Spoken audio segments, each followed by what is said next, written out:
You gonna poop in the yard, Roxy? It's a pee-pee poo-poo situation. Okay, thanks, honey. Therapy can be an incredibly beneficial and life-changing experience, but getting in to see someone can be stressful and take a lot of time and energy. So, what can we do ahead of time to ensure we get the right help? Ask the right questions and get the most out of therapy? Well, that's what I want to talk with you about today. Here are the 5 things that we should do before starting therapy. Starting off with number 5 is keep track of your symptoms. No, you don't need to know the right terminology. I don't need you to know that what you're describing is major depressive disorder. I just need you to write down like how it feels, what you think, and what's bothering you.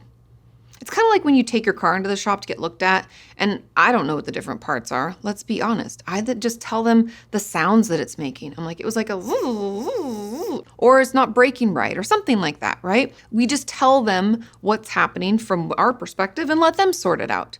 And therapy is no different. You don't have to know that what you're experiencing is a panic attack, for example. You just have to let them know that sometimes when you feel overwhelmed, you space out, you sweat a lot, and you think you're gonna pass out. It's the therapist's job to take all that information in and help figure out what's going on. Then they help you implement some new tools and techniques to help you feel better. And we kind of trial and error that too, right? We're figuring it out together. Next up is number 4, and that is to set some goals for ourselves and our time in therapy. This could be as simple as, I want to feel better, or I don't want to be angry all the time. For me, it's always like, I don't want to cry at inappropriate times. I'm just overwhelmed, right? It could even be as detailed as, I want to get better at communicating my needs to my partner. Now, there's this style of therapy called solution-focused therapy, and while I don't love every part of it, I do love what they call the miracle question.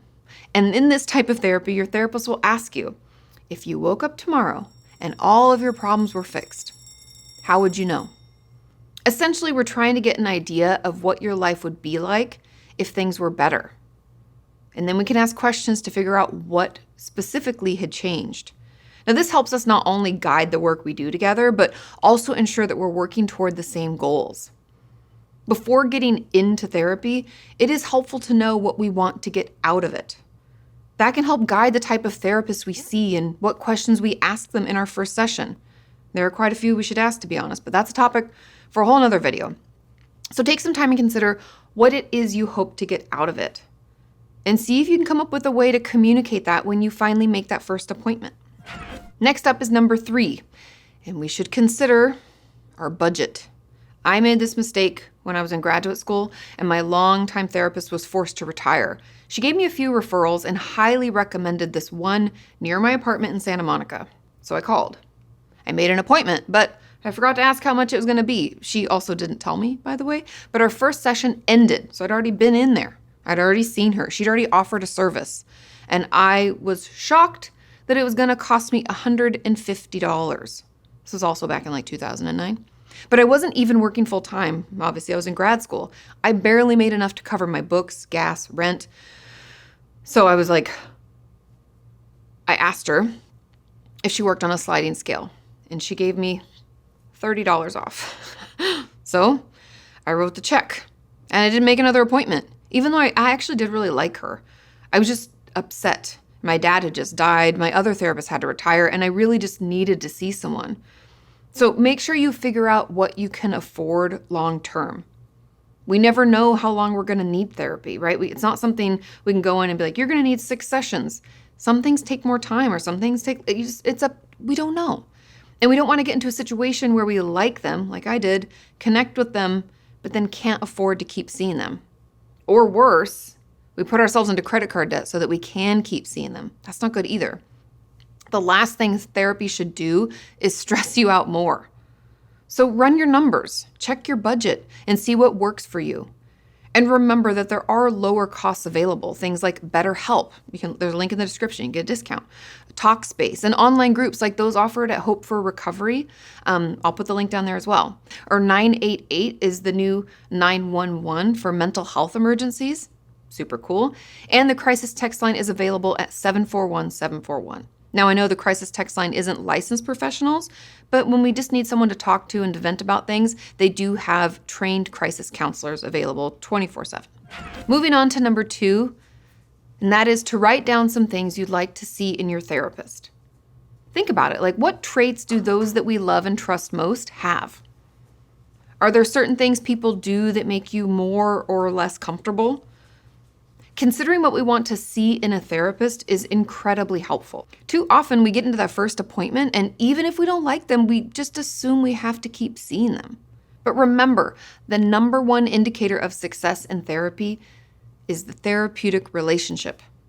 Meaning that if we don't like them or think that they get us, it's not going to be as beneficial, or maybe even beneficial at all. And also, this is not a time to be PC either. Do you prefer a man or a woman? Someone old or young? Do you want to have a similar background to them? Like culture, race, sexuality? Do we need to ask them if they're part of the LGBTQ plus community, or at least an ally? We all have preferences when it comes to who we talk to. For example, my therapist has to be a woman, kind of hippie-like, and older than me by at least 10 years, and bonus points if she sits cross-legged while we talk. So no judgment on what works for you. Just take the time to think about it, and that could help you decide whether to make an appointment with them or not. And finally, number 1 is to ask for a phone consultation. All therapists offer these, and they should be free of charge. Usually they last 20 to 30 minutes, although I have heard some of you tell me that they only give you 15 and others an entire hour. So just make sure to ask them how long it's going to be. Also, many of you told me that they even do these in person sometimes, which can help us determine whether or not they're a good fit. Furthermore, this gives you an opportunity to ask them questions about their practice, their specialty, cost, and what styles of therapy they offer. I'm glad that most therapists offer these because it can be hard to know if you're going to like someone or not if you don't see them in person or even talk to them on the phone. Not to mention that it can get really expensive doing all of these one-off therapy appointments, and we aren't really getting any therapeutic benefit from them. Know that if they don't offer a free phone consultation, you can get an idea of who they are and what they specialize in by looking at their website or any reviews they have online. It's not perfect, but it can help you narrow down who you want to see and who you don't think would be a good fit. Again, no need to be PC here. What's important is that you find someone that you like who can help you with your issues. Because therapy can be life-changing, but we have to find someone we connect with, which is why I encourage you to do these 5 things before starting. And just to recap those 5 things, because I know it's a lot to keep in your brain at once, they are: keep track of your symptoms. You can just do it in the notes on your phone. Set some goals for ourselves and our time in therapy. Consider our budget. Write down some things you would like to see in your therapist, and ask for a phone consultation. I hope that helps you find the right therapist and get the support that you need when you finally decide to reach out. Have a wonderful week, and I'll see you next time.